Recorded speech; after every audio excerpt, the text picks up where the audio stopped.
Hi Hunters, thank you for joining us. I'm Joy. And I'm Laura. And this is The Witches of Letters, a supernatural rewatch podcast. Buckle up as we dive into Season 5, Episode 9, The Real Ghostbusters. This is such a fun episode. Yeah. We were supposed to have guests on, right? So we were supposed to have Spirits and Supernatural on, which we did announce. So for anyone who's listening and you're like, whoa. Where are they? Where are they? Basically, Jenny is unfortunately sick.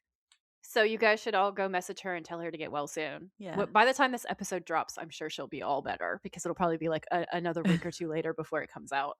But yeah, she's doing better than she was, but she said that she's not 100% yet, and she doesn't think that she would sound great on a podcast. She would just really struggle with it. So we said, by all means, get well soon. We are going to try to rebook with them at another point. So it's not we're not doing it full stop. It's just it will end up being a different episode. Obviously we were super excited because this is the convention episode. Yeah. And I was really looking forward to it. Yeah, they're convention girlies. So there would have been such a fun like set of insights and stuff. But you know, there's other episodes. There's going to be other opportunities. We're going to pick the next perfect episode for them, and we'll let you guys know when we've rebooked. So look forward to that. Yeah. We miss you, Jenny and Dawn. Get well soon. Get Be well well soon. now. Hopefully you are well now by the time this comes out. Yeah, you have to go on a different episode. Yep. But yeah, so we're doing it on our own. But this episode is so good though. I know we've just done Changing Channels. I think this might be my favourite so far of this season. I love them both so much. Like they're such epics. I don't know which one is my favorite out of the two. Like I don't know if I had to pick one. I honestly don't know which one I'd pick. I'd really, really struggle. I wasn't expecting to like this one as much as Changing Channels, but I don't know. I just kept laughing out loud like multiple times. So yeah, I just had so much fun watching this one. Well, because they gave us Changing Channels, and you're like, right, they're not going to top that. Like that's cool. We've had the best episode of the season, moving along. But this season, because they thought it might be their final season, they really pulled out all the stops. So it is just iconic episode after iconic episode. And it is really sick that we got Changing Channels and then immediately we get this one like just so soon after. I do love this episode. There's so much to love. It's so funny. It's so tongue-in-cheek. It is ultra meta. Like it is it's so good. For me, my favorite part, I think, is Dean's face when they roll up and there are like a million Impalas in the parking lot. And he's like, what the hell? And then he's thrilled, right? Yeah. You can just see him be like, yeah, I'm cool. I'm the coolest cool guy and I'm surrounded by other cool guys. I don't know. It's just so funny. I also kind of like that it's like a weird kind of forced therapy for Dean because he's having to deal with these people acting out these like them traumas of their lives and then he gets to react to that. And I think, yeah, it's a weird kind of therapy. Oh, yeah, and he says he hates them. He hates Sam and Dean. Yeah. So our girl Leah, who is Crimson Sonata on Instagram, pointed out that it's a brilliant comfort episode. And SPN said break the fourth wall and then shattered it. So for anyone who's unfamiliar with the terminology, breaking the fourth wall is this theatrical and cinematic device where characters acknowledge the audience, shattering the illusion of fiction. It breaks the imaginary invisible barrier separating the performers from the spectators and is often used to create intimacy, deliver humor, or provide direct commentary. So some examples are kind of like direct camera addresses, monologues. So like think Scrubs. Malcolm in the Middle. Yeah, exactly. Or characters knowingly referencing their own fictional existence. So that's a really fun one where there's like these little internal jokes. And we get a lot of that from Supernatural. So I said Supernatural, it kind of does this, but it's like softer usually, where it's not Ferris Bueller narrating exactly what's happening to us. Yeah. Rather, it's this obvious dialogue between the writers and the fandom. So we have Chuck, a stand-in for the writers, engaging in an awkward relationship with Becky, who's a stand-in for those obsessive vocal fans. Also dealing with Hookman, and I wrote that he was like a stand-in for fans and critics. Yeah. and our cute couple stand in for queer fans and our obsession with Dean. Yeah. By going meta, where the show is referencing itself in a knowing way, they're kind of gently and also with a sledgehammer shattering the fourth wall. This is another way that Supernatural has such a tight relationship with fans. They literally talk to us and write us into their episodes. Yeah. And in a very tongue-in-cheek way in some ways. Oh, I 100%. I love Hookman, by the way. I've got I things to say love about Hookman too. He's great. I was just like, at one point in my notes, so I'm spoiling my own notes, but like at one point I was like, oh my God, he's us. And like, he's like podcasters. He's Supernatural podcasts. Yeah. Covering the episodes. I said, am I Hookman at one point? Yes, you are. You are Hookman. I am Hookman. We're all Hookman. I don't know. It was such a brilliant piece of humor. I actually think that he low-key ties into the episode as well, because I feel like his name is really similar to the name of a real historical person who was associated with the haunted orphanage. Yeah. So I'm excited to talk about that. Cool. Creepy children, Laura. No. Don't like them.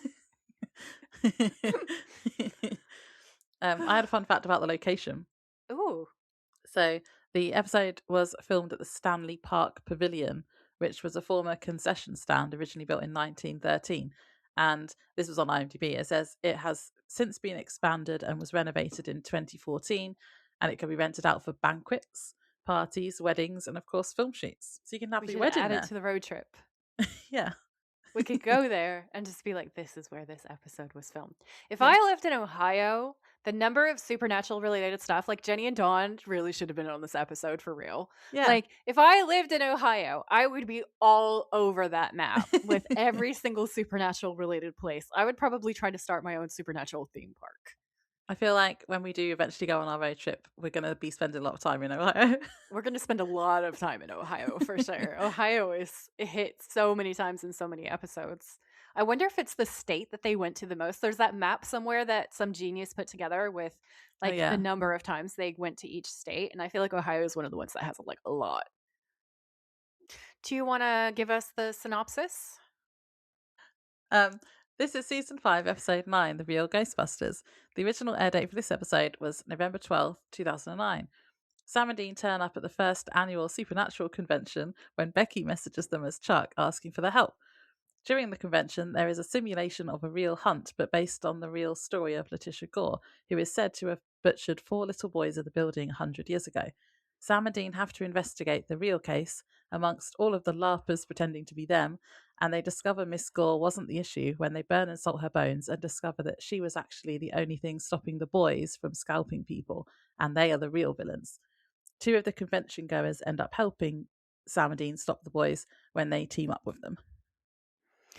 That was beautiful, Laura. Thank you. Also, like, I was listening to your synopsis and I was thinking, like, I don't think I've seen another TV show go this hard where like they're at their own convention and it's people pretending to be the characters interacting with the characters. Yeah. I don't think any show goes harder than Supernatural with this stuff. Like, with the meta-ness. The meta-ness is meta-ing. It's the most meta. It's more meta than meta. You know when we get the teasery bit at the beginning and it shows you different things from other episodes, and I was like, oh no, Becky's gonna be in it, isn't she? I wrote, it's the curse of Becky. Yeah, I don't like Becky. I liked her more in this episode, I have to say, than the last time we saw her, but I still don't like her. Yeah, she's like, she's still extreme, but she's like a bit less extreme in this episode. Yeah, and she's just like an obsessive fan, isn't she? But like, she actually thinks that Sam is in love with her. Yeah, it is literally a caricature of the like wildest Supernatural fans that exist, right? That's who she is in this story, and it ends up being kind of like a satire / love letter from the writers to the fandom. And I do love that aspect of it. I don't always love Becky.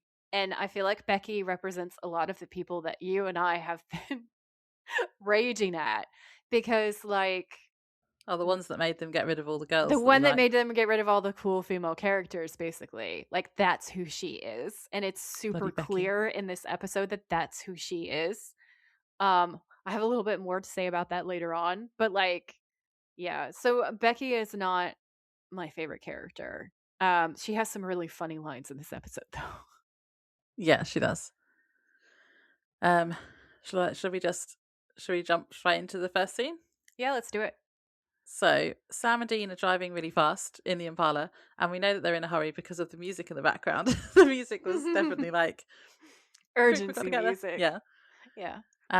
They pull into Pineview Hotel, wheels screeching, and then they park. They get out and run towards the entrance. Dean stops because he sees a whole row of black Impalas just like Baby parked outside, and he looks confused. And that's the bit you said you like, his reaction to that. Yeah. Sam says, Dean, come on, and they rush to the entrance where Chuck is pacing back and forth. Chuck is surprised to see them, and they ask him what's going on, and he's like, nothing, and asks what they're doing there. And Dean says, you told us to come, and he's like, no, I didn't. And Sam says, yeah, you did. You texted me. This address, life or death situation. Any of this ringing a bell? And Chuck says he didn't text them. And Dean says, we drove all night. And I wrote, oh, they came to save him. Yeah. Yeah. Chuck says he doesn't understand what happened, and then has a moment of realization and says, oh no. And then we hear the front door to the hotel open, and Becky squeals, Sam, you made it. And is super excited and runs over to them. And Sam's like, oh, Becky, right? And she's excited that he remembers her name. Yeah. And I rolled as hard as Dean did here. Yeah, Dean's eyes almost fell out of his head, rolling his eyes. Yeah, I love it when Dean does an eye roll. Background reaction shots where they like pan over for his reaction, or even he's just in the background of the scene. Yeah, are gold. I love them. Yeah. And I just wrote, ew, Becky, I hate her.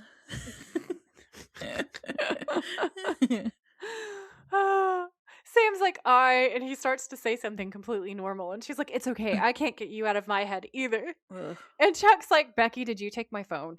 And Becky says, I just borrowed it from your pants. She literally nicked his phone out of his pants. Yeah. Like boundaries, Becky. No. This was the point where I was like, she's a legit caricature of the shadow side of the fandom. And then I was like, wait, is Chuck a euphemism for the writers feeling like they are trapped in a relationship with all the Beckys? Yeah, probably. Yeah, I think so. Chuck's like, Becky. And Becky's like, what? They're going to want to see it. And Sam and Dean in unison are like, see what? And Becky in unison is like, oh my God, I love it when they talk at the same time. And I said, hey, that's our line, Becky. And maybe Brad Creasers. So then a dude with a clipboard appears and tells Chuck that it's showtime. Becky runs in all excited. She is literally like a puppy at this point. Yeah. Chuck apologizes to Sam and Dean for everything. And that's a direct quote. Mm-hmm. And I wrote, he looks wildly embarrassed. Because he's just kind of like, I can't explain it. I'm just sorry. You'll just have to go in and I'm sorry. Yeah, basically. And as an audience, you're like, what the hell? Yeah. So then they follow Becky inside, and they're giving each other this look. And when they go inside the hotel, there's a man who says hi to Dean and tells him he's looking good. And Dean asks him who the hell he is. And the man says he's Dean too, duh. He's dressed the same way as Dean and even has his Samulet necklace. Dean turns to Sam confused and then looks shocked when someone dressed as a scarecrow, like the scarecrow god in the episode from Scarecrow, season 1, episode 11, walks up behind them. Sam turns and looks shocked. Now, I would be really honest with you, my knee-jerk reaction was like, what the fuck is that? Because it was a really janky version of the Scarecrow, which, like, it's not... It's like what you would see at a convention when somebody makes their first costume. Yeah, no or hate, like no shade. It's just like the first iteration of something, right? And so I was like, what is that monstrosity? But Sam and Dean react like it's really a monster that they're going to have to kill. And that part both made me laugh and also low-key roll my eyes because it wasn't that great of a costume. Like, I think it would have sold a lot harder if somebody had put in a lot of effort and it had been a really good costume. Yeah, like if it was the actual Scarecrow, they used the same costume. Yeah, something like I would have really enjoyed that. Mm-hmm. So Dean looks at Sam and he's like, what the hell? And Sam's like, what the fuck? The Scarecrow says, uh-oh, it's Sam and Dean, I'm in trouble now. And then he tells them to have fun and fake attacks them with his scythe saying, "Rawr!" It's like a dinosaur. It's like, rah! Yeah. Oh, So dear. the boys both look around the room. It's filled with people dressed as every monster they've ever fought. So we've got Bloody Mary. We've got the clowns. I'm sure Laura loved that. Ugh. We've got people with black demon eyes. Someone dressed as Bobby. Someone dressed as Ash. There are tables of merchandise with the Impala on coffee cups and Chuck's books and more. And I was here for it. Yeah, all the Chuck's books all in a row with all the titles. Yeah. And Sam's like, "Becky, what is this?" And Becky goes, "It's awesome. A supernatural convention, the first ever." Sam looks super annoyed, and Dean just looks confused. We then see more of the convention, and there's a man with yellow eyes standing in front of a t-shirt that says "Got Salt" on the front. Yeah. I was like, is that a Got Milk reference? Yes. Yes, it is. I loved it. Salt. Honestly. It's amazing. And yeah, I was just this is just the opening, and my initial reaction was, this is going to be so good, this episode. Yeah. A supernatural convention, amazing. So then we go into the convention. So the guy that was with the clipboard earlier goes up on the stage and tells everyone the schedule for the convention, and it's really funny. So I wrote down all of all the panels. So we have Frightened Little Boy, The Secret Life of Dean, which I think was my favourite. Yeah, and then we so have accurate. The homoerotic subtext of Supernatural. Also very accurate. And they're funny. Yeah. Sam and Dean's faces at that point killed me. I was like, I just wrote, "I am deceased." I could not stop laughing. I did an actual spit take. I was like drinking my water. I forgot all about this scene, and I almost got it on my laptop, and I was just like, "Oh God." And then he says that there's a big hunt that is starting at 7 p.m. sharp, and the audience are all in costumes. They're all like sat on the chairs in like auditorium seating. They're all in costumes. There's lots of Sam and Deans. There's a Hookman, the clown, Ash, Scarecrow from earlier. He introduces Chuck, and the audience are very excited. Chuck goes up on the stage looking really uncomfortable and awkward. Poor Chuck. Yeah. Mm-hmm. So there's feedback on the microphone. We get like a and he steps back and is like, "Oh." And he says, okay, good. This isn't nearly as awkward as I. And then he's like, and then he's like, "Dry mouth." And then he goes to get some water. And you think he's gonna drown himself in this water. He's just like he's struggling. Yeah. And then he says, "Okay, so I guess questions." And then every single hand in this auditorium goes up. And like, to be honest with you, it's a pretty large room. Not all the seats are filled. It's supposed to give us the idea that it's kind of like a janky underground thing, because the books were supposed to be kind of underground, because obviously the show originally was a cult following. Yeah. So like there's probably maybe about 100 people or something there though. Maybe 100, maybe a little bit less, something like that for sure. And it's so funny. And Chuck's like, "You," and picks somebody who had their hand up. And he points to Barnes in the front row, and Barnes is like, "Hey, Mr. Edlin, big fan. I was just wondering, where'd you come up with Sam and Dean in the first place?" And Chuck glances at Sam and Dean, and they kind of cock their heads to the side, like, what is he going to say? Yeah. Like, "Speak, I dare you," you know? And Chuck's like, "Oh, it just came to me." And Dean kind of purses his lips and tilts his head back. Hands shoot into the air. Sam and Dean look perturbed. Chuck's like, oh yeah, the Hookman." And the Hookman in this very heavy German accent that I'm not going to attempt, because I feel like my German friends will come for my neck if I do it really badly. But it's a hammy German accent. Yeah. So it's yeah. Why in every fight scene Sam and Dean are having their gun knocked away by the bad guy? Why don't they keep it on some kind of bungee? Now this sidebar was an actual conversation that was had on like old Tumblr and other places on the internet, where fans were legitimately like, they could just fill a hula hoop with salt. They could put salt in iron rings and just punch ghosts in the face. Like, they could have a little bungee attachment for stuff, and then when their weapons get knocked out, no problem. And so this was just like, I was like, oh my God, this is such gold. Like, the writers are so unbelievably funny. Sam actually is like, wait, that's a good point. But Dean looks pissed off. He's like, how dare you? Chuck's like, yeah, I don't know. And the Hookman says, yeah, follow up. Why can't Sam and Dean be telling that Ruby is evil? I mean, she's clearly manipulating Sam into some kind of moral lapse. It's obvious, 9.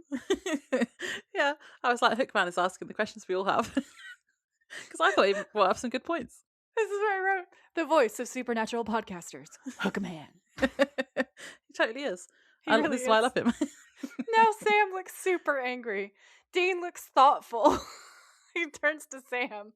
Becky is shooting death stares at Hookman. She gets up and she says, hey, if you don't like the books, don't read them, Fritz.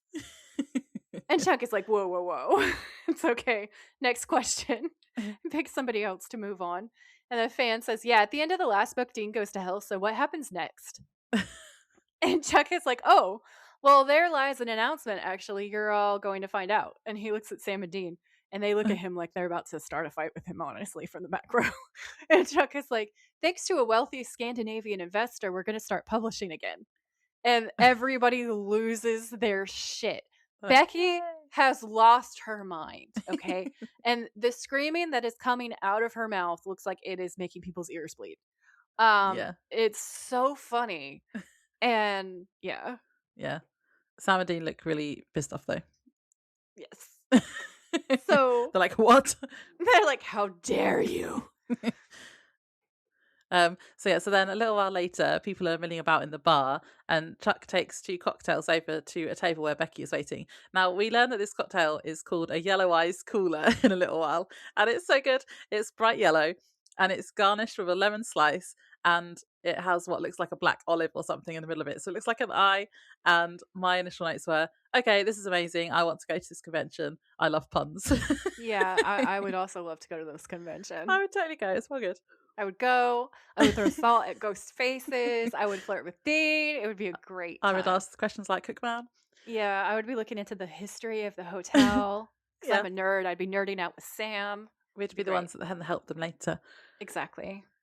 So Chuck tells Becky that he got her a yellow-eyed cooler and then clears his throat. And he says, I was wondering, are you doing... And Becky looks up and smiles and excitedly says, oh, hi, Sam. And Chuck looks at Becky... like he looks like a sad puppy. And well, I was like, was Chuck gonna ask Becky out? And I just wrote, sorry, Chuck, she's definitely a Sam girly. I just wrote, he's so mad at Sam's existence because Sam rocks up all like 6'4" of like ridiculously good looking, and Chuck just looks at him like if he could explode him with the power of his brain alone, he absolutely would. And I laughed so hard. Yeah, so Sam and Dean are both there, and Dean is angry about the books, and they ask why he's publishing more books, and Chuck says for food and shelter. And they ask who gave Chuck the rights to their lives, and Chuck sassily says an archangel. Yep. So they go to the bar area, and Chuck's like, do you know what I do for a living? And Sam's like, yeah, Chuck, we know. And Chuck says, then could you tell me? Because I don't, right? I am not a good writer. I've got no marketable skills. I'm not some hero who can just hit the road and fight monsters, okay? Until the world ends, I gotta live, all right? And the supernatural books are what I've got. What else do you want me to do? Chuck needs to go to that therapist that Dean was going to when he doesn't believe in himself.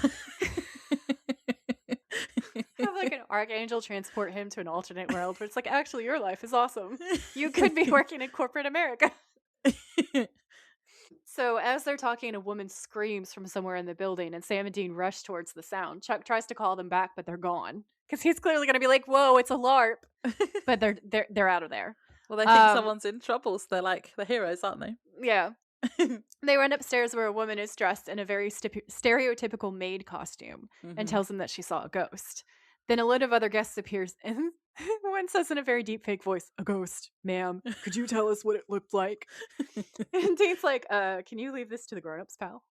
Then the maid launches into a scripted ghost story. Sam is so annoyed and walks off. Dean follows. Becky follows them and tells them the LARPing has started. And Dean's like, what is that? And she says, live action role-playing, a game. The convention puts it on, then hands them a letter, which Sam reads out. Sam's like, what the fuck? And he's saying, Dad's journal, dear Sam and Dean, this hotel is haunted. You must hunt down the ghost, interview witnesses, discover clues, find the bones. First to do so wins a $50 gift card to Sizzler. Love, Dad. Oh dear. And Becky tells them that they're so going to win. And I just wrote, okay, laughing murder mystery, I actually really do want to go to this thing now. Yeah. And then my next note was, oh my god, all the FBI badges. Lennon and McCartney, amazing. Because the LARPing is about to continue and there's been a costume change because now they're all in suits. Yeah, there's like a million people dressed as FBI agents, and all the badge flicks happen in unison, and I want to know how many takes that took.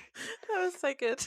Yeah, it was great. I was just loving life. You can tell from my notes. I was loving it. Oh yeah, you were thriving. It was great. It was honestly really fun to come in and write my notes because I could see Laura's notes because we have a shared note on this one, and she is having the time of her life. It's so good. Yep. So the con manager says, well, yes, agents Lennon and McCartney. As manager of this fine establishment, I can assure you that it is indeed haunted. This building was once an orphanage run by mean old Letitia Gore. 100 years ago, this very night, Miss Gore went insane and butchered 4 little boys before killing herself. Now, folks say that the souls of those poor little boys are trapped here, and the evil spirit of Miss Gore punishes them to this very day. And Sam and Dean are in the background like... Dean says, well, that's just about all the community theater I can take. Sam says, yeah, this cannot get any weirder. So Barnes and Damien walk past, and Damien's all doing the Batman voice, and he's like, Dad said, he said I might have to kill you. And Barnes is like, kill me? What the hell does that mean? And Damien's like, I don't know. And Barnes is like, oh. And I wrote, I love how hard they're hamming up Batman voice. And it feels like a Jensen joke because we've discussed Jensen's voice gets deeper as Cass turns up and Misha does the Rolling Thunder angel voice. And the Sam dude does this like legitimate, which I did not do at all. He does this real grunt growl. Just a thirst trap. Like Geralt learned how to do the growly voice from, honestly, like when Sam does it for real, that's where Geralt took it from. Okay. And I wrote that, and for anyone who wants to argue with me about the voice shift, go listen to season 1, Dean, and then listen to season 5, Dean. They are not the same. No. Okay, and to make sure that I was not gaslighting myself into thinking that I was right, I went and I watched Scarecrow. Like, I watched a cross section of Scarecrow, and then I watched this episode, and there is like a marked difference. Okay, there is nothing wrong with Jensen having a slightly higher pitched voice in real life. It doesn't make him less sexy. It doesn't make him less manly, guys. So it's fine that he has a higher pitched voice, and then it gets lower. Okay, like it's fine. That's my soapbox. I'm down off of it now. So they continue walking, and Sam and Dean look at each other, and then in unison they say, "I need a drink." Yeah. We should practice doing some of their in unison lines together. Yeah. And then we cut to a scene where one of the LARPers, who's called Alex, is walking down a corridor with a fake EMF detector, and he's like, "The EMF's going nuts." And I was literally just howling with laughter. And Sam says it later as well, and I was laughing so much again. But this fake EMF detector is hilarious. It's literally a cardboard box duct taped together with the dials and EMF written on it in Sharpie, and it was so funny. Yeah, I was deceased. I was literally like, that's one of those things where you look at it, and the first time you watch it, you're literally crying laughing because it's so funny.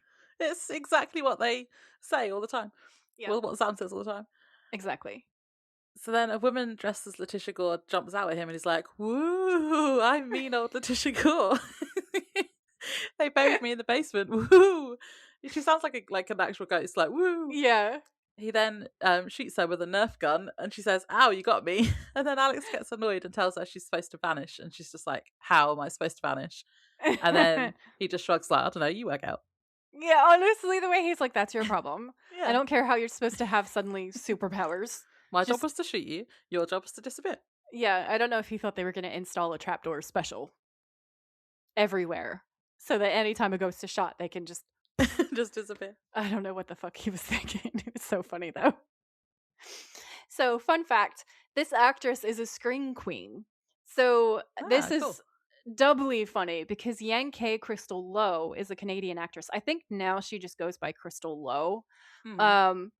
But she's a Canadian actress and director. She's known for her scream queen roles in horror films such as Children of the Corn, Revelation, 2001, Final Destination 3, 2006, Mhm. I bet Black everyone else has seen Christmas 2006 and it. Wrong Turn 2 Dead End 2007.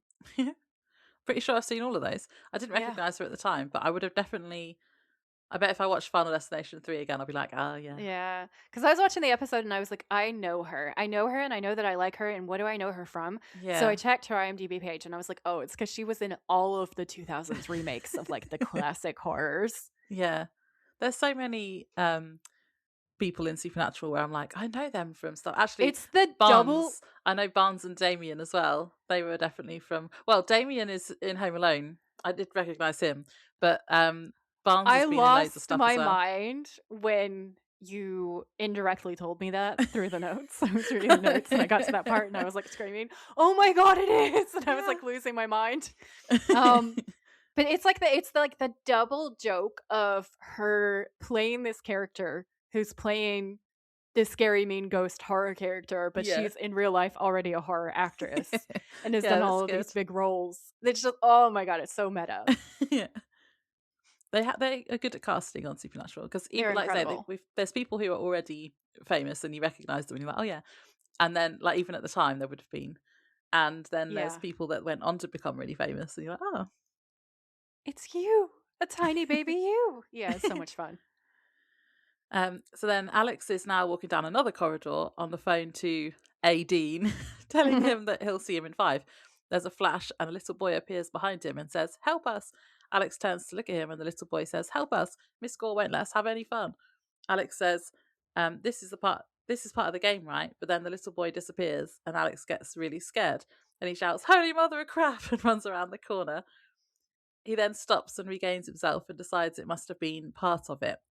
And he starts to say that was awesome, but before he finishes, he's flung across the room upside down, back and forth, being hit into cabinets and the wall, and he's screaming the whole time. Like really violently as well. Yeah, like happens to Sam and Dean. Yeah. And then another ghost, which is the real Letitia Gore this time, appears saying, I don't know how she says it, she's like, naughty, naughty, naughty. Yeah. Creepy voice. And he screams as she rushes at him, and as she goes through him, he falls to the ground. He spins around, but the room is empty, and we can see that he has blood on his face. And I was just like, "Oh, a real ghost!" I was just pretty sure Jared is a Skittles junkie in real life. So when he's like, Dean, don't eat my Skittles, that was funny. Oh yeah, because that's what he's saying on the phone to this other dude, isn't he? Yeah. He's like, don't eat my Skittles. And I was like, I'm sure that's a Jared joke. Yeah. So then Sam and Dean are in the bar. Dean downs a shot and looks at the woman next to him, who is the woman who was pretending to be Letitia Gore, and he hits on her, but she's not interested and doesn't even look up from her phone. And then she points out she's been hit on 17 times already tonight. But then when she actually looks up at him, her demeanor changes. And he, like, Dean is literally Joey from Friends. He's like, how you doing? He literally says does. that. And my notes just say Monica voice. I know. And then I wrote, well, yeah, Dean is super hot. Duh. Yeah, when she looks up and she's like, oh, she looks up and she's like, oh, wait, actually. You can hit on me. Because, like, I have been in this position before in the past where you're like Yeah. at an event and you're working and a million dudes are just hitting on you and it's smarmy dudes and you've been dealing with smarmy dudes all night. And then there's like actually one nice guy who says something to you, but because you're primed, because all night long it's just been pure smarm, you're like, oh my God, no, just leave me alone. And then you look up and it's like this gorgeous creature and you're like, wait, actually, I changed my mind. Yeah, that's exactly what she does. Uh-huh. So Alex from earlier comes in talking super loudly about how he isn't making it up and there's really a ghost and we can see blood on him. Like there's blood coming out of one of his ears. I was like, that's scary. Yeah. Head wound. Yeah, so what he actually says is, she's upstairs, a real, live, dead ghost. It's gotta be one of the best lines ever. A real, live, dead ghost. That's amazing. It's so funny. Oh, God. So Sam and Dean perk up when they hear this and excuse themselves to go over and talk to him. He tells them it's not part of the game and calls Sam a jerk, which I wrote was rude. Yeah. He tells Tim he's getting out of there and that Tim should leave too. Sam asks Dean what he thinks and Dean says, I don't think that guy's a good enough actor to be acting. The sass. Sass everywhere. They go back into the foyer where there's another round of LARPing, which has started. I should say foyer for my French friends. I feel like our French listeners, foyer. Sorry, I know I hurt your ears just then. They bribe the guy on the front desk, and the transcript says that he's the hotel manager. By the way, it says to tell you. So they bribe him to tell them the real story, basically. He has green eyes as well, by the way. Eye roll emoji. Oh, also, I had a fun fact. So the guy with the hotel manager with the green eyes, he previously appeared in the episode Long Distance Call, and he was Ben Waters. Oh, our haunted episode. Yeah. So a couple of other people have told us that they can also hear the ghostly sound on the call. So thank you so much to Nadine for pointing that out to us originally. We didn't really notice at the time, and now other people are like listening to it and going, oh yeah. So thank you so much to everybody who went back to check it out and report back. You guys are the best, and we love you so much for that. That made our day. So Dean says, excuses, mind if we ask you a few questions? The hotel manager is like, look, I don't have time to play Star Wars, guys. Go ask the guy and the ascot. And I was like, it's the Star Wars reference. So Dean slides a 50 and says, actually, we really want to talk to you. And the hotel manager is like, okay, you guys are really into this.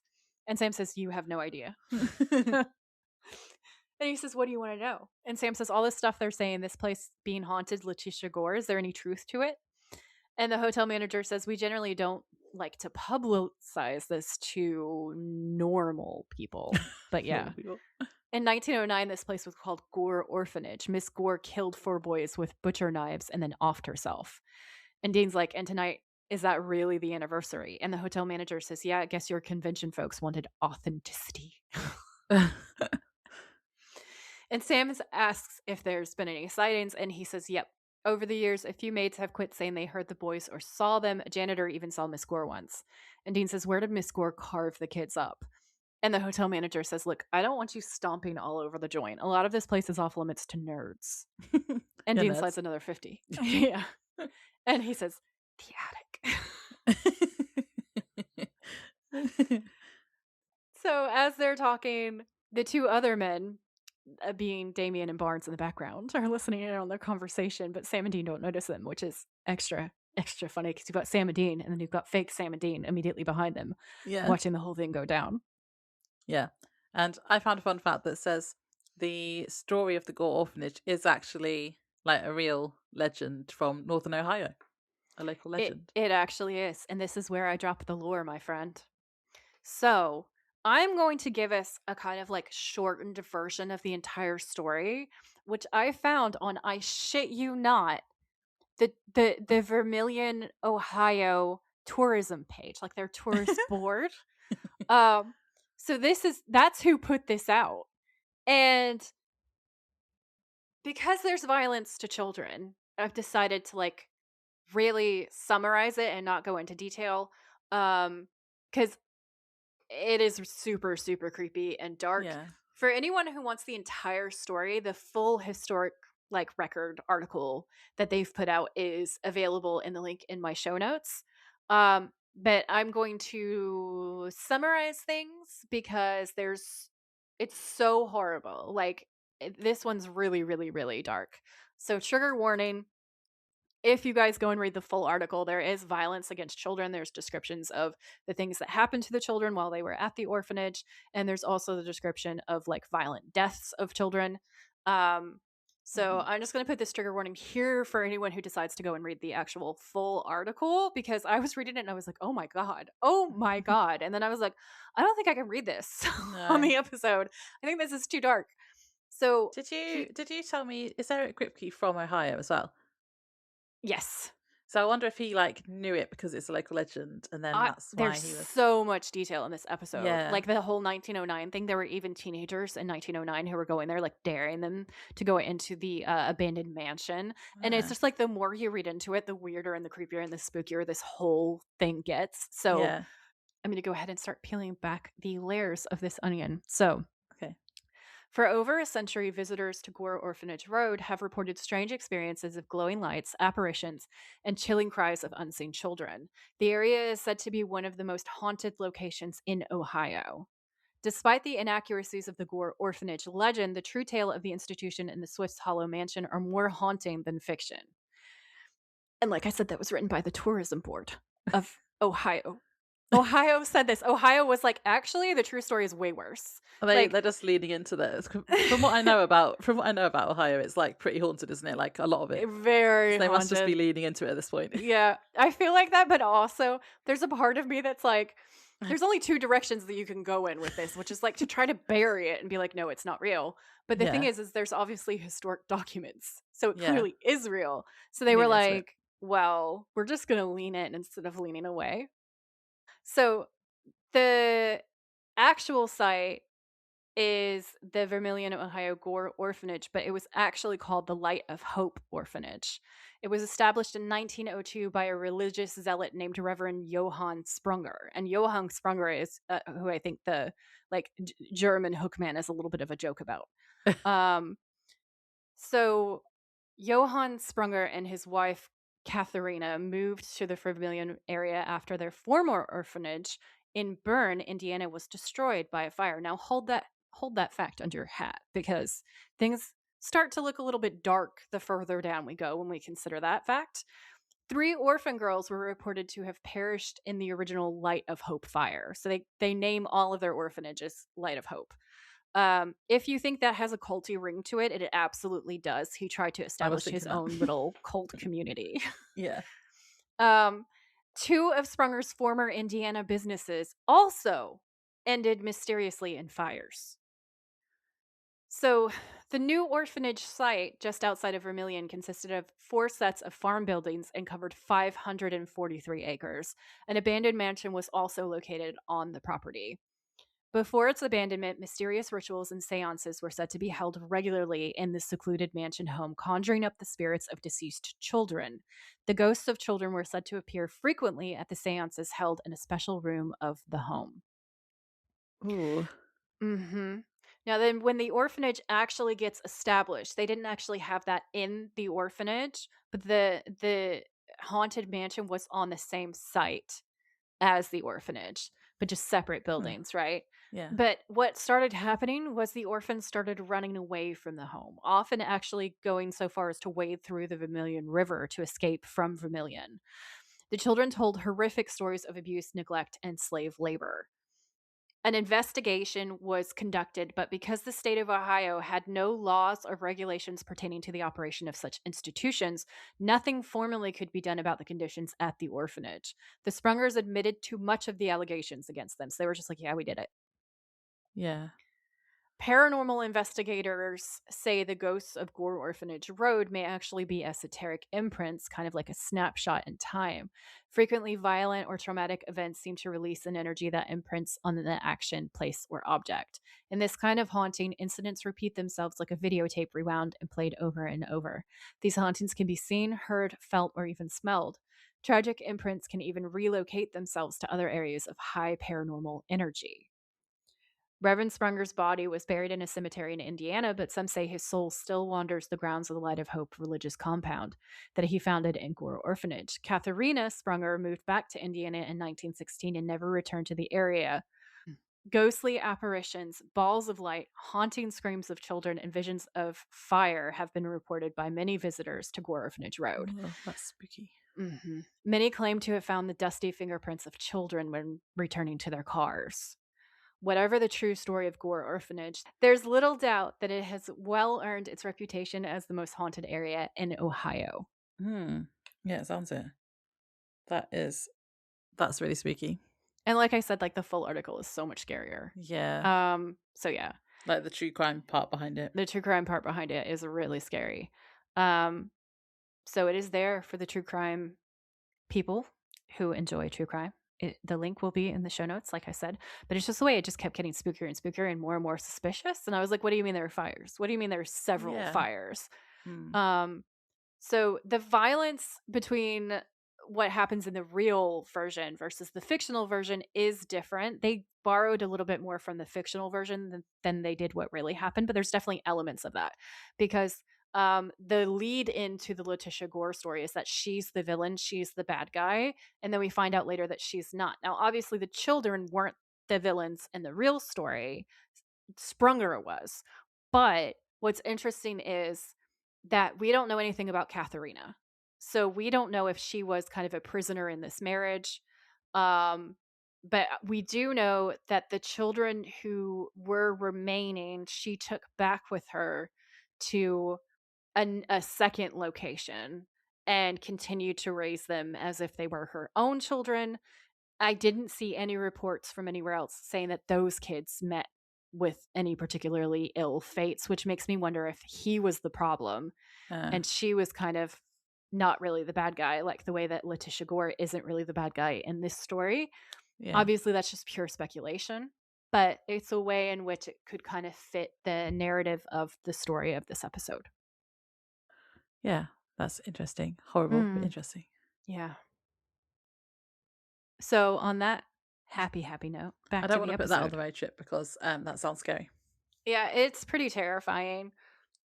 Also, all of the accounts of the hauntings are like pretty horrific. Yeah. So no, thank you. No, I wish Jenny and Dawn were on here because then we could ask them if they've heard about what they've heard or about if it. they might have been there. Who knows? Yeah. Maybe we should dedicate this lore to them. Yeah, we dedicate this episode to spirits and supernatural. Yeah, let us know if you have any more stories, Jenny and Dawn. Yeah, 100%. We'll add them into a different episode. We should, yeah. That's a great idea.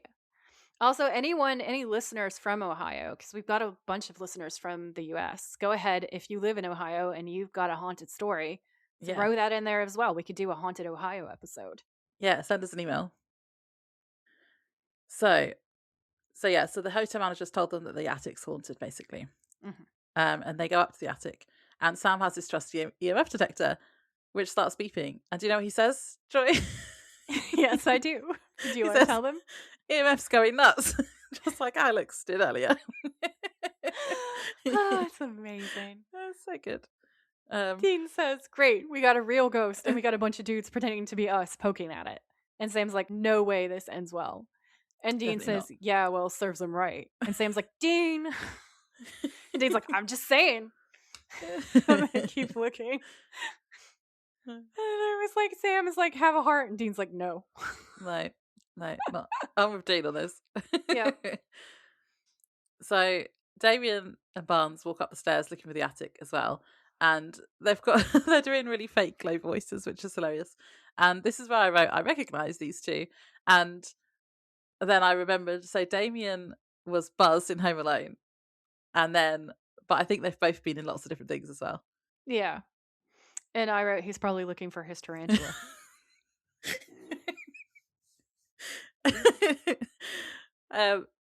Yeah, and he says, it's got to be around here someplace. But yeah, they're saying them really, really, they're just doing really low voices. Like, I can't even, my voice will give out. I'll try to do like a little bit of a parody of it. Yeah, it's literally like that. And Barnes is like, yeah, I don't know, man. No one else is looking for the attic. And then Damien, in his normal voice, says, all right, dude, 1, stay in character, all right? If it's just me, I look stupid. And 2, you heard the guy downstairs. I think it's part of the game. And then the little boy ghost turns up again and says, help us. And Barnes is really excited and says his makeup looks really good. Damien gets annoyed at him again for not staying in character. And then he's like, sorry. Sorry. Yeah, nice that his voice drops like 4 octaves. So the boy says, help us. Miss Gore won't let us have any fun. And later on we find out that means murder. Yeah. And so Damien says, where's the body buried, kid? We'll light her up nice and toasty. And the boy points behind them. They turn and they don't see anything. When they look back, the hallway's empty. And Barnes is like, wow, fast runner. And that had me howling, honestly. Then they find a bloody handprint behind a picture on the wall. And Barnes says, must have been what he was trying to tell us. And Damien's like, gee, you think, Sammy? Back of the painting is covered in bloody handprints. Barnes rips the backing. There's an old map inside. And he says, okay, this is the coolest game ever. And then they both giggle. And then Damien is like, yes. So then we're back with Samadhi in the attic. And it's really creepy. And I kept expecting jump scares because they're like looking around this creepy attic. Yeah. And then there kind of was a jump scare because they're looking around for a little while using like their torches and stuff. And then a ghost boy appears saying, "My mummy loves me," and he's holding his head in a strange way. And sounds like, "I'm sure she does." And the voice says, "My mummy loves me this much," and then lets go of his head, which is bleeding, and he looks like he's been scalped. And then he disappears. And that was a jump scare. I wrote good gore. Yeah, rank gore. But yeah. It's very realistic. The brains looked gooey. Ugh. Yes. And then, so we then cut back to the bar, and Becky is drinking another yellow ice cooler and looking longingly at Sam, who is on the phone. Sam notices her watching and nods at her. She smiles back and licks straight up the middle of her palm and blows it at him. And I was like, what was that? What was she doing? Do you remember that trend that was like how to flirt, but the whole thing was really unhinged? Like, smile, look up, squint, lick your lips, now bark. Something like that. It was really super random. It was everywhere. Everywhere, and everyone was doing it. And I was like, that's Becky right now. Yeah. I do not remember that. It was like, look at them. Now look back at me. No, look down. Now look up. Now lick your lips. Ew. No, and then it was like, roll your eyes. Now stick your tongue out like a lizard. Like, legitimately, it was just all this really random weird stuff. Was it like lick your like palm of your hand and blow a kiss at someone? I honestly don't know if that was part of it, but it's believable to me. It was really funny and really silly.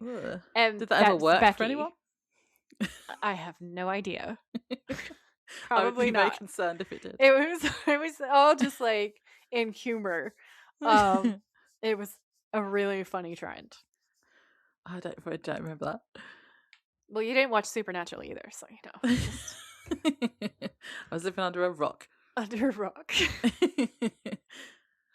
So then Sam looks really concerned, like I would have been as well. Everyone and he looks kind of half waves at her, and she winks back at him. And then the camera pans out and reveals that Chuck is standing next to her, watching this back and forth between her and Sam. Yeah, and Chuck says, "Poor Chuck, awesome," but he says it in a way that suggests this is the worst moment of his life. Yeah, like awesome. Yeah. Poor Chuck. But yeah, so then Sam goes and finds Dean and tells him about his phone call. Yep. So Sam's saying, all right, so that was a guy with the County Historical Society, and Dean's like, and Sam says, not only did Letitia Gore butcher 4 boys, but one of them was her own son. And Dean's like, her son? And Sam's like, yeah, according to the police at the time, she scalped the kid. And Dean's like, oh, that's it. I'm going to deep fry this bitch extra crispy. Dude, say where she was buried. And I was like, Dean, protective of children, thirst trap. Also, I'm pretty sure Damien said that earlier. Something like, I'm going to make him extra crispy. Oh, yeah. Oh, you guys got to listen to my terrible laugh. Good for you. We're really close friends now if I'm doing that on the podcast. So glad that I could do that to 26 countries. Not embarrassing. So Sam says he doesn't know. And they notice Damien and Barnes at another table with the map, and they go over. And Barnes is like all in character. He goes, check it out. There's the orphanage. Here's the carriage house. And right there, cemetery. And Damien's like, you think that's where Letitia's planted? And Barnes is like, it's worth a shot. Planted. Yeah. Sam reaches out to touch the map. And Damien's like, hey, do you mind? And Sam to Dean is like, it's real, a century old at least. And he's right, there's a cemetery on the grounds. And I wrote, he can tell that from fingering the map for like 2 seconds. He should work at Antique Short Show. So Dean's like, where'd you get that? And Damien is like, it's called a game, pal. It ain't called charity. And Dean's like, yeah, right. Give me the map, Chuckles. And he's like, yeah, well, you're the Chuckles. Besides, Dean, don't listen to nobody. And then he pulls back his jacket to reveal a plastic gun. And Dean rolls his eyes. And Barnes is in character. And he's like, Dean, cool it. Because he's like Sammy, obviously. He's like, Dean, stop it. Stop being a dick. Which is so funny because that is exactly how this would go down. So Dean goes to pull out his own gun. And Sam is like, Dean. And Dean's like, what? They're freaking annoying. That was so good. And Sam's like, look, guys, we all want to find the bones, right? We just thought it would go faster if we all worked together. And Damien and Barnes like give each other a look, and Barnes is like, we got the Sizzlers gift card. And Dean's rolling his eyes so hard they are gonna fall out of his head, and he's like, fine. And Damien says, and we get to be Sam and Dean. And Sam and Dean give each other a look, and Dean's like, fine. And then Damien's like, yes. And that means that Sam and Dean have to be Rufus and Bobby. And Sam asks Dean if he's all right, and Dean says, I'm trying to be. And I died laughing. Oh, that's good. Yep. So they all head out for the graveyard. Damien calls them Rufus and Bobby and tells them to hurry up. And then they start acting out a scene being Sam and Dean. So Barnes says, so where are we? And Damien's like, oh, Dr. Ellicott and just zapped your brain. And Yeah, Barnes which is is from like, Asylum, isn't it? yes. Barnes is like, right, got it. Why are we even here, Dean? You're just following Dad's footsteps like a good little soldier. You that desperate for approval? And Damien's like, this isn't you talking, Sam. And Dean turns to Sam like, are you hearing them? What the hell? And Sam's frowning. And Barnes is like, see, that's the difference between you and me. I got a mind of my own. I'm not pathetic. Damien's like, so what are you gonna do, Sam? Are you gonna kill me? And Barnes is like, man, I am so sick of you telling me what to do. And Dean's like, all right, you know what? That's it. That's it. And Damien's like, what's wrong, Bobby? Dean actually cannot speak for a moment. And he's like, I'm not Bobby, okay? You're not Sam. You're not Dean. What is wrong with you? Why the hell would you guys choose to be these guys? And Barnes is like, because we're fans like you. And Dean's like, no, I am not a fan, okay? Not fans. In fact, I think that the Dean and Sam story sucks. It is not fun. It is not entertaining. It is a river of crap that would send most people howling to the nut house. So you listen to me. Their pain is not for your amusement. I mean, do you think they enjoy being treated like circus freaks? And Damien's like, I don't think they care because they're fictional characters. Yeah, is this the writers talking to those fans who act like they are real? I wrote asterisk nervous laughter because I think sometimes I'm one of those fans. They know what they're doing. They do. And Dean says, oh, they care. Believe me, they care a lot. Dean storms off down the path, leaving the others staring after him. Damien and Barnes turn back to Sam with this what the fuck look. And Sam's like, he takes the story really seriously. He hates himself. He hates him and he hates Sam. He hates the Winchesters. This is where I was like, this is where I think this is like therapy. Because he's having to actually process his feelings about things in a way that he doesn't normally have to. So it's like role play therapy.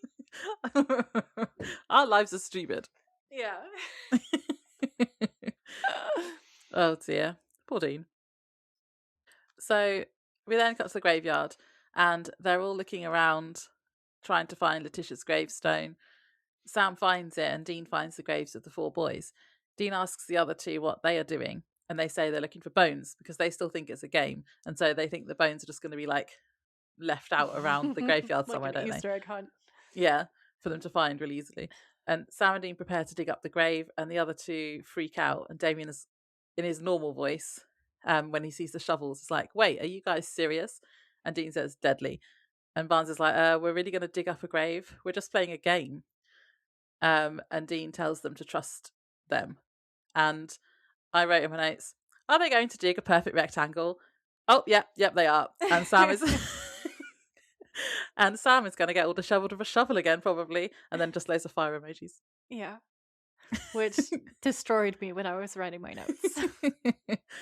We know I love Sam being disheveled with a shovel. Although Although the shovel is her favorite. It turns out that he doesn't actually, because Dean he's just watching Dean dig a grave. It's not his turn. No. Yeah. So Dean digs up the grave and a wind picks up, blowing leaves around the graveyard. Dean opens the coffin and Damien gags. And he's like, that's not a plastic skeleton, that's a skeleton.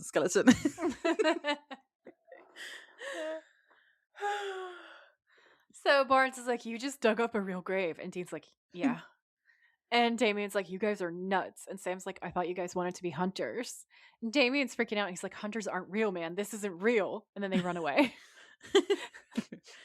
Barnes though is like, while kind of like sort of going away, he's like, my God, you guys have seriously lost your grip on this.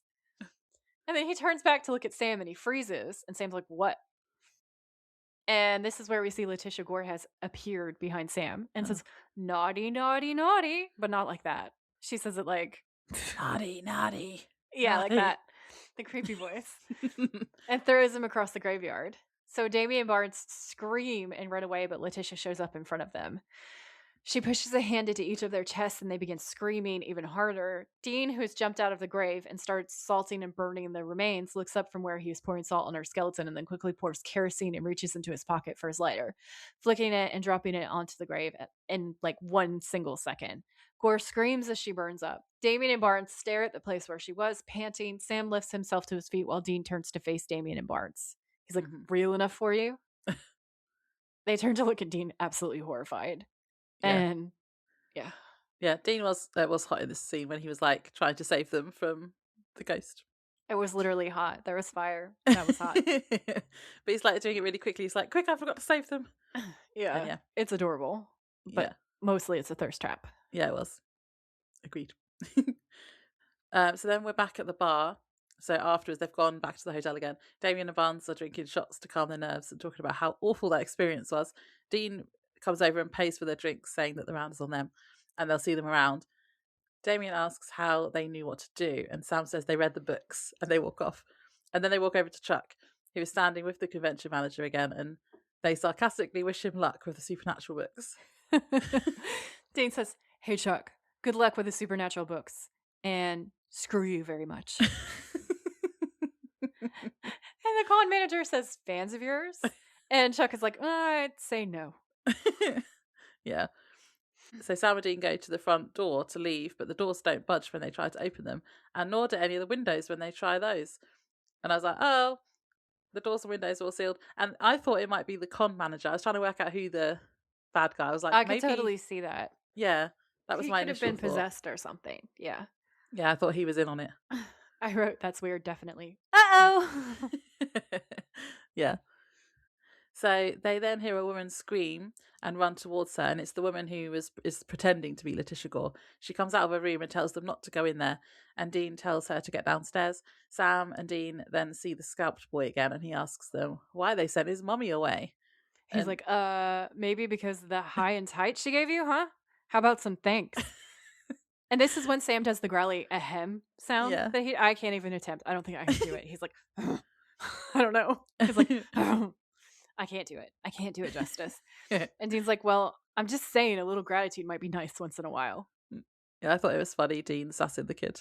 And I thought that this was like the best Sam thirst trap ever. We've liked the other ones today, because I thought Dean just had a thirst trap, and now you think Sam has one. I agree. Yeah, it's true. So the boy tells them that his mummy didn't do this to him, and then disappears when they ask him who did. And we then see the Hookman walking down the corridor. I was like, yay! And 3 ghost boys appear behind him, and he does the biggest eye roll ever and says, how original, supernatural, bringing you more creepy children. Sigh. And this is when I was like, am I the Hookman? Yes, you are. Yeah, that's totally what I would say. And also, I thought he looked a bit like Jim Carrey. Yeah, I could see it. One of the boys says that Miss Gore wouldn't let them have any fun, but now that she's gone, they can have all the fun. Oh. And then they have like proper evil smiles on their faces and pull out knives. And I wrote, ew, proper creepy kids. Their smiles are horrible. It's like they Smile. did the Kubrick smile, like they did the like staring down, dead eyes, like evil grin, and they did it all in perfect unison. They're like evil it clowns. Is very scary. Yes. So Hookman drops his hook in shock and screams, and Sam and Dean hear him and run to him, but find him dead and scalped. Oh. And I wrote, the writers killed us all for our sass, Laura. They would kill us off. Yeah. Oh, R.I.P. Hookman. R.I.P. podcasters everywhere. So Chuck is talking to everyone in the auditorium. And he's like, well, guys, I guess we're out of time. So thank you for your incredibly probing and rigorous questions. And have a good... And then this is when Sam runs out onto the stage and whispers in Chuck's ear. And Chuck is like, hey, what? Holy crap. And the audience is like, what the fuck? And Sam's like, you got to keep everyone safe here, Chuck. This is life or death. And Chuck's like, for how long? And Sam says, as long as it takes. And Chuck's like, well, how the hell am I supposed to do that? And he's like, I don't know, man. Just do it. And I wrote, why is Sam so hot right now? Yeah, he was hot. Sam walks off the stage and Chuck says, so good news. I got much more to tell you, I guess. Awesome. So Dean has collected all of the other staff members and guests in the hotel and is making them all go into the auditorium. And the manager, front desk guy that they bribed earlier, is complaining because he has work to do, but Dean insists. And when he closes the door behind everyone, him and Sam start putting salt in front of all the doors. And you can hear in the background that Chuck is talking about nice witches. And I wrote, thanks, Chuck. That might come up again later because at the end, when he does all the outro extra kind of stuff, thing, yeah, there was a whole load of extra things that he was I found. Like, I'm not trying to be mean to Wiccans, I swear. Yeah, I found some stuff on the deleted scene that I put at the end. So Chuck continues to talk to the convention goers about what's in store for Sam and Dean in the books, such as angels. He says, let me tell you, they're not nearly as lame as you think. That was funny. So Dean to Sam is like, okay, new theory. The legends about Letitia are ass backwards, obviously. And Sam's like, yeah, so all right. So let's say those 3 orphans were playing cowboys and Indians. And Dean says, LARPing as cowboys and Indians. And Sam says, whatever. And let's say they scalped Letitia's son and killed him. Now, for anybody who's not American, I don't know that there's another way of saying it, but you definitely would say Native American. You wouldn't say Indian anymore. Indian is like a slur. So like, yeah, just so you know. Yeah. So Dean says Mom catches him in the act, flips out, slices him and dices herself. Sam says if that's true, it means we've got 3 bloodthirsty brats in the building. And then he says, yeah. And Letitia was the only one keeping them under control. Oh, no. And he's like, yeah, well, we got to get back to the cemetery to torch the kids' bones. And Sam's like, how? We're trapped. We don't even have our guns. The ghosts are running this joint and they're only scared of one thing. And Dean eyes up the lighting. And he's like, exactly. So we then cut to the ghost actor woman. And she's like, you want me to do what? And Dean says, you're an actress. We just want you to act. And she's like, I work at Hooters in Toledo. No, you can forget it. And Dean's face is like a picture. And Sam says, you'll be safe. We promise. This is really important. And then we see a hand drop on Dean's shoulder. And it's Damien. And he says, we want to help. And Dean to Sam is like, just give her the puppy dog thing, okay? And I wrote laughing my ass off because there's like this whole running joke. Like we've said it in the fandom for a really long time. Yeah. That Sam gives people or, supernatural forces or gods or whoever, archangels, the puppy dog guys, and everyone just goes, yes, whatever you want, Sam. So Dean literally saying, just give her the puppy dog thing, okay? And then turning to the next thing is so good. So he says, guys, no. To Damien and Barnes. And Barnes is like, why not? And Dean's like, because this ain't make-believe. And Damien's like, look, we know we're not nuts. We're freaking terrified. And Barnes says, yeah, but if these people are seriously in trouble, we got to do something. And Dean's like, why? And Damien says, because that's what Sam and Dean would do. Aww. And I wrote, I'm going to cry. Yeah, that's cute. And also, they're gay heroes. Yeah. This is the second set of gay heroes we've had. I'm so proud of Supernatural. So then the actress who's dressed as Letitia Gore walks into the library looking terrified, and she says she doesn't want to do this, but Dean reassures her. And I wrote, that's both hot and funny. He calls her sweetheart in a rumbly voice. And I wrote, that is what dreams are made of, thirst trap. And then he makes this eek face. He's like, yeah, everything's going to be fine. And then we just see him go to himself. Yeah. And she calls out, boys, come here this instant. And then there's nothing. And she says, you come when I call you. You understand me? And we hear one of the boys say, Miss Gore. And the 3 boys appear. We then see Sam, Damien, and Barnes all trying to force the front doors open again. And then we kind of cut back and forth between the library and then those 3 trying to open the door. Mm-hmm. It's like a lot of frantic jump cuts. Yeah. So she's saying, you boys have been very naughty. Now you open the doors right now. And they all kind of flicker backwards and they look really worried. Sam and the guys are frantically trying to break the doors down while Dean lurks around the corner with a poker ready to protect the Hooters actress, which is what I'm calling her from now on. The Hooters actress. So at the main door, the door starts giving a little bit and Sam's like, go, go, go. So Barnes squeezes out and then Damien and the door slams shut again on Sam. Mm-mm. Back in the library, she's like, very naughty. You hear me? And then her cell phone starts ringing. And it's like this dirty sounding pop song. It's like ding-a-ling-a-ling, ding dang, ding-a-ling. I can't do it. But it's like gross, weird 2000s early pop that like sounds really suggestive, like the weird random noises are supposed to be a euphemism, clearly.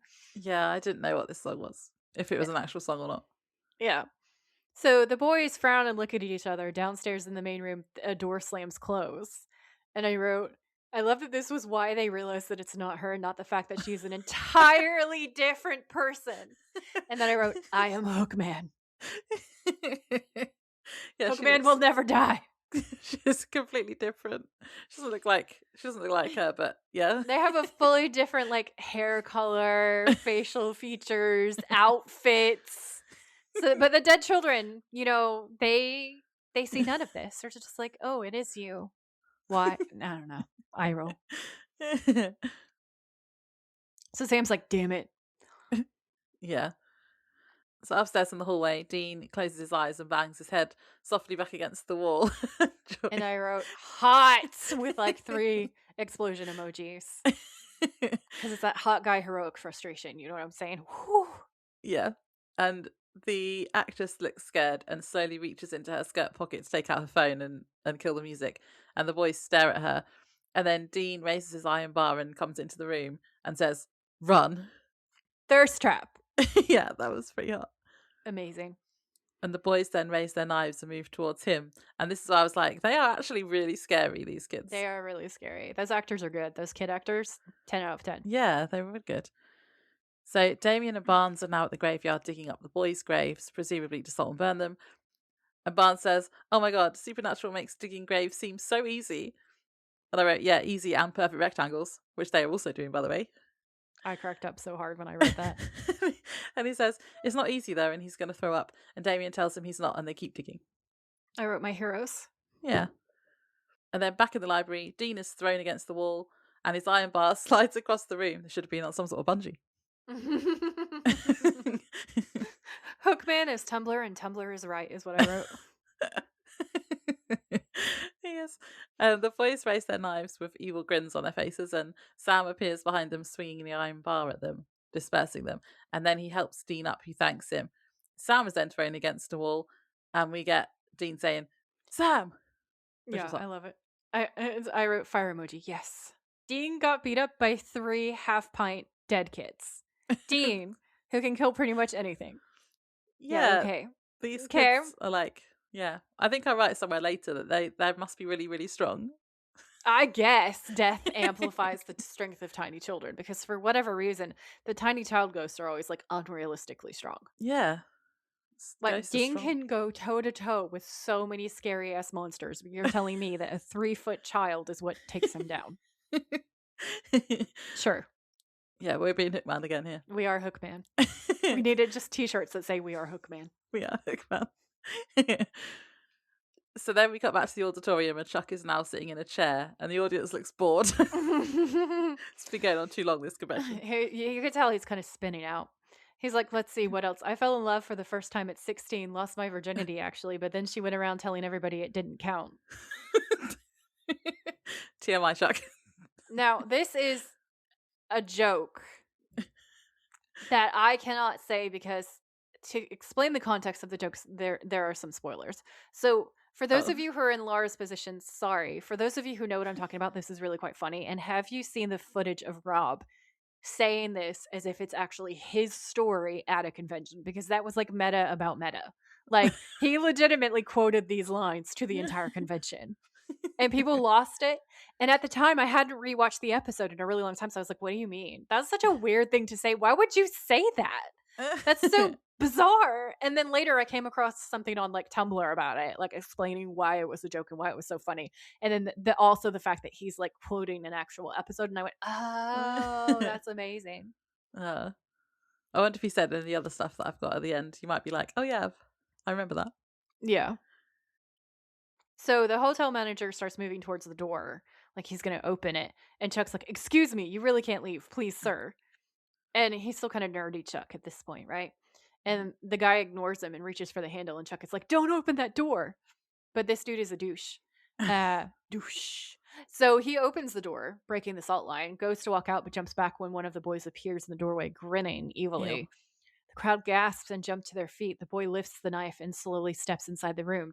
Chuck charges forward with an iron mic stand and smashes the ghost with it. He grabs the doors, slams them shut, and there's Bionic Man music playing, which I thought was great.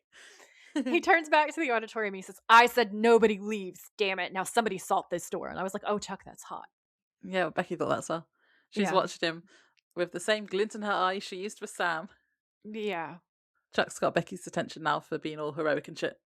Which is fair. It's fair. So then we see Dean being pinned down by one of the boys in the library, and we cut to the graveyard where Damien and Barnes are gay heroes trying to get a lighter to burn them remains, but it isn't working. And Damien's like, how come Dean can always light this stupid thing on the first freaking try? And fun, like, behind the scenes fact for anybody who hasn't followed our page for all that long, if you scroll back a waves, I have an entire blooper reel that is Jensen trying to do Dean's cool guy lighter tricks. And it's like him for like 20 minutes being like, oh, for fuck's sake. That's funny. Mm-hmm. So back at the library, another boy grabs Sam by the hair, pulling him back, and gets the knife ready to scalp him. And he shouts for Dean. And across the room, Dean is in a very similar situation, though. Oh, well, this is where I write, these little boy ghosts must be super strong because Sam and Dean are really struggling to keep them at a safe distance. And I was like, Laura, why are these ghost children so tough? What the hell? Yeah, I don't know. And just before they get scalped, the boy ghosts disappear, and we know that Damien and Barnes must have been successful. Phew. And Sam and Dean gasp, and we cut to Damien and Barnes standing at the side of their graves that are now on fire, just like we usually see Sam and Dean do. And I wrote legends. Yeah. Yeah. And then in the library, Dean picks up the iron poker thing and points out that the Hookman might be right. Maybe they should put them on a bungee. I was like, it's Sam's face. Sam makes this like face. Yeah, where it's like this like frown of yes, if you know what I mean. It's so unbelievably funny. It's like the whole time he's actually been probably writing notes saying, actually, yeah, maybe we should do this. He's like, yeah, we'll add that in. Actually got some good points. Yeah. Amazing. So then we cut to the car park, and there's all these emergency vehicles lined up, and people are getting interviewed. The Hookman's body is being removed. So Dean comes down the stairs with Damien and Barnes, and he's like, I gotta hand it to you guys. You really saved our asses back there. So, thanks. And they just kind of look at each other for a minute, and then he's like, guys, I don't even know your names. And I was like, this is such a cute role reversal, because usually they're like, who are you? So I thought this was fun. And Barnes is like, oh, well, I'm Barnes. This is Damien. What's yours? And Dean looks at them for a moment and kind of thinks about it. And then he's like, Dean, the real Dean. The real Dean. And then there's this pause. And then they burst out laughing. And Damien's like, oh, yeah, right. Me too. And Barnes is like, get out of here, Dean. And Dean looks disappointed for a second and then smiles. And he says, well, anyway, thanks, really. And then he goes to walk away. And Damien's like, you're wrong, And he's like, sorry? And Damien says about supernatural, no offense, but I'm not sure you get what the story's about. And Dean's smirking. He's like, yeah, is that so?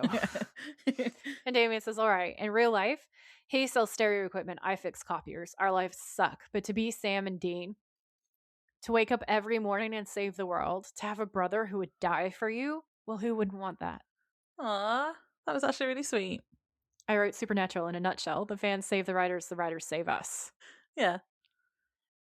Because, like, for real, originally, the reason why Supernatural stayed on air was because the fans were writing in avidly, even early on. And it showed the network that there were people who were very enthusiastic. So they kept it at times when they maybe could have culled it. And then the writers literally do things like, with Jamie in Monster Movie, you get better and we'll write you in an episode. From the very beginning, the writers have had such a tight relationship with the fandom. And I think this is here to show us that it's a two-way street. And I was like, I'm not crying, you're crying. Aww. So Dean says, maybe you got a point, you two don't make a bad team yourselves. How do you know each other anyway? And Barnes says, oh, well, we met online, Supernatural chat room. And Dean's like, oh, well, it must be nice to get out of your parents' basement, make some friends. And there's like a pause for us to appreciate the burn. That's funny. And Damien says we're more than friends. And then they take each other's hands. and they're holding hands. And Damien says, we're partners. And Barnes drops his head onto Damien's shoulder in this adorable way, and they both smile at Dean. And Dean says, oh, wow. Howdy, partners. And Barnes says, howdy. Aw, they're so cute. They are so cute. And I wrote the gaze at Dean. Dean looks awkward. Meta. Oh, dear. Yep. And then somewhere else in the car park, Becky is telling Sam that she's leaving him for Chuck. And there's sad violin music playing in the background, which I thought was really funny. For me, it was like a monkey on the sun. So what happens is Becky says, look, Sam, I'm not going to lie. We had undeniable chemistry. But like a monkey on the sun, it was too hot to live. It can't go on. Chuck and I, we found each other, my yin to his proud yang. And well, the heart wants what the heart wants. I'm so, so sorry. And Chuck looking at Sam is like, so smug. He says, yeah, Sam, sorry. So funny. Sam kind of like is like, okay, you know. And I'm watching Sam and I'm like, what is he gonna do? And Becky's like, will you be all right? And Sam puts on this sad face and sighs and he's like, honestly, I don't know. I'll just have to find a way to keep living, I guess. And I write, Sam is a thirst trap here because he is literally being so nice right now. Yes. Like, she's so creepy. Yeah. She's been weird with him. And instead of being mean about it, which I feel like at this point he might be slightly entitled to be honest, or just like walking off, or walking off, or rolling his eyes, or being mean, he's so kind and so nice to her instead. And you know it makes her whole life, because now in her mind, Sam was in love with her, but she chose somebody else, and that makes her the coolest person in the world. In her delusion. In her Delulu land, yeah. So Becky says, God bless you. And then Sam says, oh, okay. Oh, hey, Chuck, if you really want to publish more books, I guess that's okay with us. And Chuck says, wow, really? And Sam says, no, not really. We have guns and we will find you. Like, exactly like that. And I wrote, this is the funniest line in Supernatural, period. It was funny. And Chuck's like, okay, no more books. And Sam just says, see you around. And then he turns and he walks away, and Becky runs after him, and she's like, Sam, wait, one more thing. In chapter 33 of Supernatural, time is on my side. There's that girl, Bella. She was British and a cat burglar. And Sam's like, yeah, I know. Becky says, she stole the Colt from you, and then she said she gave it to Lilith, remember? And Sam's like, yeah. And Becky says, well, you know she lied, right? She didn't really give it to Lilith. And Sam looks at Chuck, and he's like, wait, what? And Becky says, didn't you read the book? There was that one scene where Bella gives the Colt to a demon named Crowley, Lilith's right-hand man, and I think her lover, too. And in my notes, I wrote, Crowley! I'm so excited. Cannot wait for Laura to see Crowley. If you have conspiracy theories about how you think Laura is going to react to Crowley's character, I need you to write them in the comments on Spotify. Okay, I need to know. I think I know who he is, but I don't know what kind of character is it at all. I don't know, like... He's sassy and British. I feel like I can say that. That's not spoilers, you know? And I am dying to see what you think of him. He's in, like, the next episode or the episode after. Cool. So Sam says, Crowley. And then to Chuck, he says, didn't it occur to you to tell us this before? And Chuck's like, I'm sorry, I didn't remember. I'm not as much of a fan as she is. You wrote the books, for Chuck. Me, that made me think of like Eric Kripke or some of the other writers, and then like the fans are like screaming the answers, and they're sitting there and like, yeah, that. You're like, oh yeah, we don't remember writing that. Yeah, the fans know. That's what that made me think of. Sam's like, Becky, tell me everything. So Becky gives Sam this huge smile and starts laughing. Yeah, and so my initial thoughts here, I was like, so Becky knows what happened to the cult. Is this convenient to the plot writing again? Like, where the writer's like, oh shit, we've got no idea how they would find out where the cult is. Let's just put this little tidbit in here and say it was in one of the books.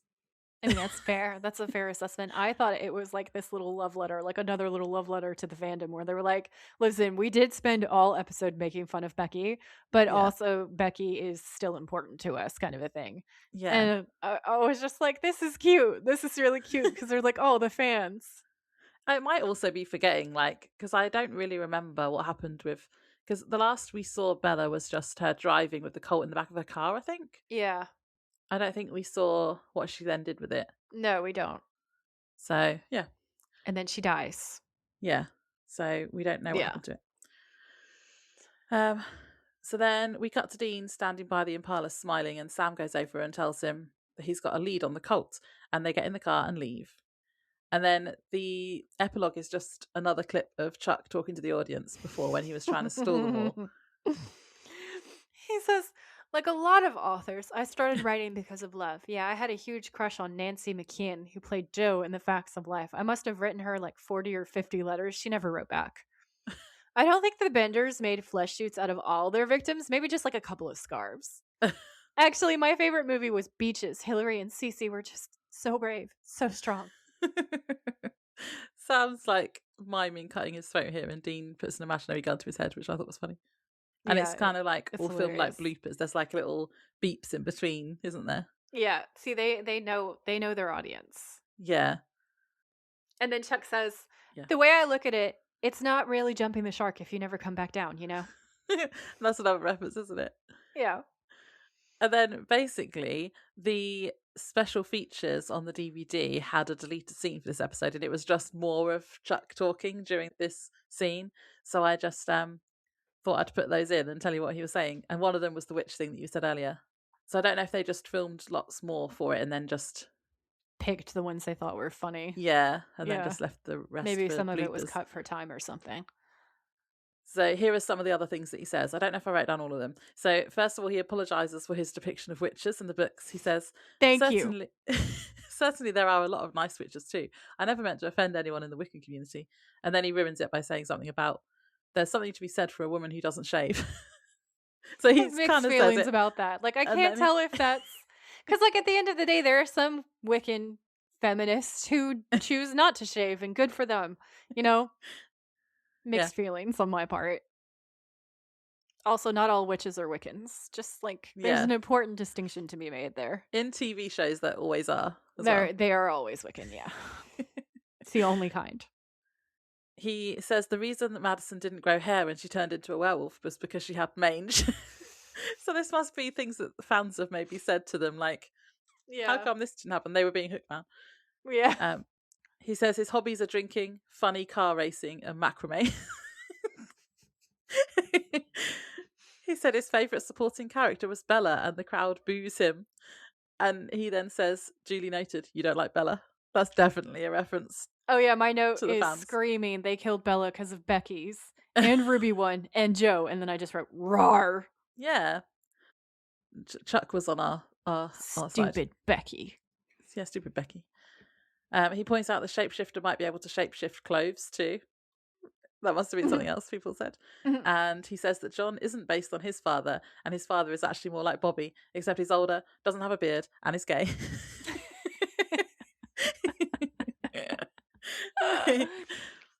So they're obviously all things that the writers or fans have said to writers at some point. So it's really fun. I love it. So yeah, that was the funniest episode in the whole entire world. It really was. Ever. Yeah, it really was. Do you have any kind of thoughts for the next episode? Anything that you're predicting or thinking about?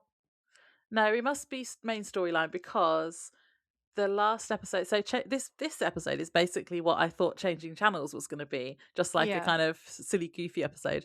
But Changing Channels, as we discussed, was actually pretty deep and advanced the storyline.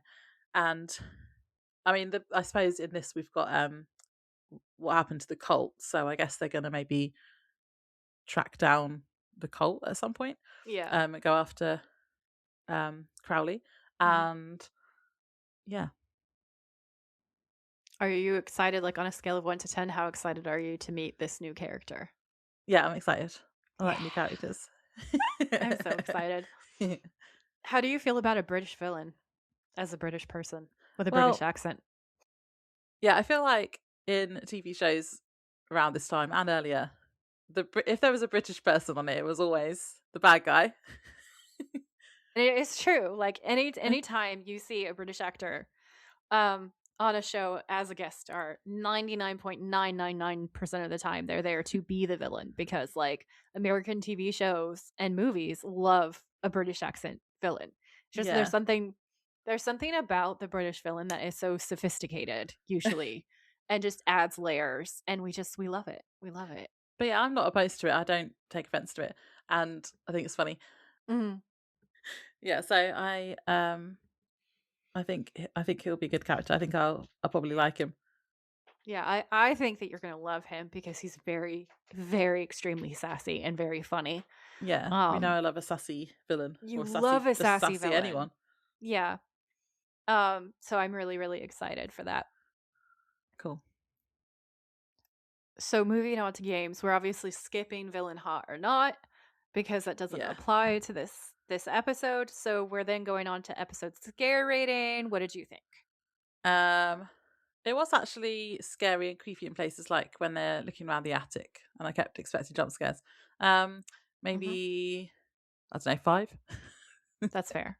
I gave it a 4, and I said the murder children are creepy as fuck.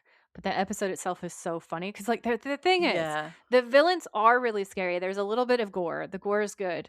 Oh yeah, creepy kids. The jump scare, because I've seen it before, didn't get me this time. So I was probably missing some of the effect and some of the scariness from the episode. But the episode, the comedy level is so high that, Yeah. like, I don't know, it doesn't sit with me as a particularly like scary episode, even though in places it is quite scary. Mm-hmm. I'm actually bumping it up to a 7 because of the evil creepy kids. The creepy children were very creepy. Like it was like an episode of The Shining or something. I don't know. It was very, very Stephen King-esque. Favorite quotes. You do yours first. My favorite quotes were "Frightened little boy, the secret life of Dean." Just that the whole name of that seminar or whatever they were doing. I loved it. Hookman saying, "Why in every fight scene Sam and Dean are having their gun knocked away by a bad guy? Why don't they keep it on some kind of bungee?" Yeah. And then I can't remember who says this. Oh, it's that Alex guy. Yeah. She's upstairs. A real, live, dead ghost. That's one of the best lines, easily. And I liked it when Damien says to Dean, "Yeah, well, you're the Chuckles." Yeah, that was great. I was like, no, you're stupid. You're Chuckles. Because Dean calls everyone Chuckles. Yeah. So my favorites are Sam saying, oh, hey, Chuck, if you really want to publish more books, I guess it's okay with us. And Chuck is like, wow, really? And Chuck says, no, not really. We have guns and we will find you. And I maintain that's the funniest line of Supernatural. Yeah, it's the way that Jared delivers it too is like flawless. Also, I hate Becky, but like a monkey on the sun is so funny. I died. Monkey on the sun. Like a monkey on the sun. What? And then Damien says, how come Dean can always light the stupid thing on the first frickin' try? And he's so frustrated. That made me laugh so hard. That was good as well. The straps. Dean and his face about saving the Hooters actress girl. Sam's banging his head on the wall. Yeah. It's just Sam's growly Dean, please be nice moment, because I'm telling you that Geralt learned the growly voice from Growly Sam. It was amazing. And then Chuck screaming at people was pretty good also. Oh yeah. Mine was just Dean when he was rushing to salt and burn Gore's remains so he could save Damien and Barnes. That was also awesome. Yeah. MVP. Barnes and Damien. I hated myself for saying this, but I wrote that without Becky, everyone at the convention would be dead. No. And she also tells them where to find the cult. So I literally hate it, but I think it's actually Becky. Because I really want it to be Damien and Barnes, and to be this like super cute gay couple who end up being heroes and amazing. But like without Becky, they would be dead. And also without Becky, no one knows where the cult is. I have another option. We don't have to have either of them. Hookman. Hookman. MVP Hookman. R.I.P. Yeah, but no one would even be there in the first place if it wasn't for Becky. I don't know, because like Chuck says, he's got to live.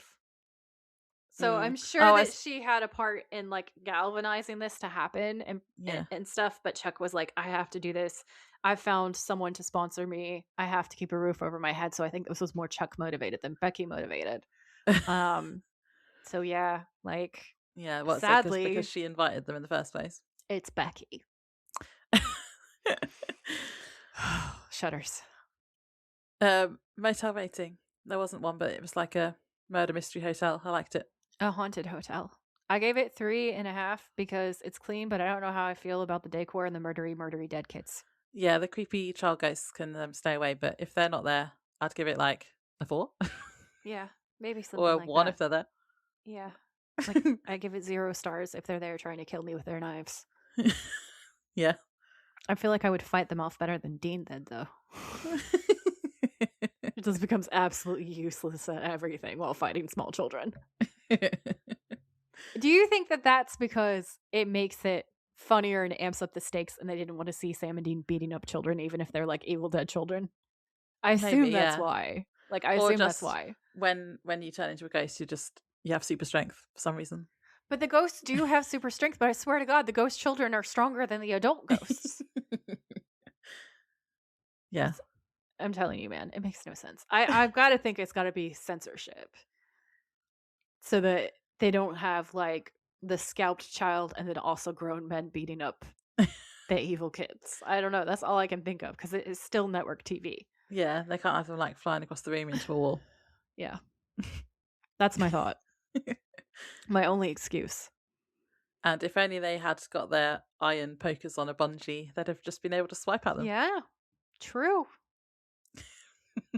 Salt rings. They could have punched them in the face. Well, yeah, no, it's a really, really fun episode. Yeah, I really enjoyed it. I love it so much. I think it's so funny. I appreciate that we have gay heroes again. Like I said before, I thought that was great.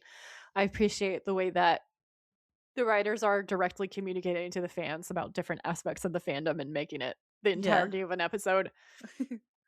I can't think of any other fandom, like even super heavy fandom linked shows like Star Trek. I don't think they have ever done anything like that. And then the only other thing that I could think of is Doctor Who, and maybe they would, but I don't think that they have. Like, I can't think of an episode like that. No, not when it's so meta. Yeah, it's just Supernatural being supernatural and being super cool and individual, and that tight connection between the creators and the fandom that makes it so special. Yeah. And it's sweet because obviously they didn't know if they were going to go past season 5, past the end of the season, so they put in like these little love letters to all the fans. Yeah, these cute little messages. It's my favorite thing in the world, which again is why they should get the Legacy Emmy.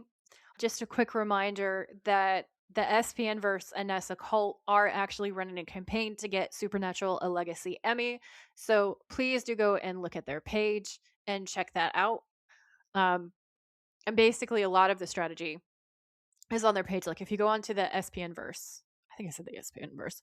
If you go onto the SPN verse page, they have this like link in their bio, and you click on that and they'll tell you strategically like when reels come out to like and comment and tag the Academy. So there is a strategy behind it all. There's also the link on their page that I mentioned before where you can like vote, but it's them and Nessa Colt. So go and check that out. Show them some love, and let's try to get our show an Emmy. So that's it for this meta episode. I would love to know what you guys think was the most meta moment in this whole episode. If you agree with our theories about what we think the writers are saying to the fans and the back and forth there, please let us know in the comments.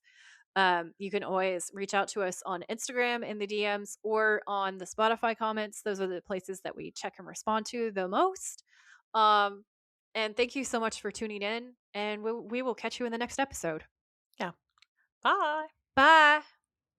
Thanks for tuning in. If you like this episode, please rate, review, and subscribe. We would be very grateful. And if you know someone who would enjoy it, please share. You can find us on Instagram at the Witches of Letters podcast, or you can email us at thewitchesofletters@gmail.com. Until next time, stay safe out there, have each other's backs, and always keep fighting.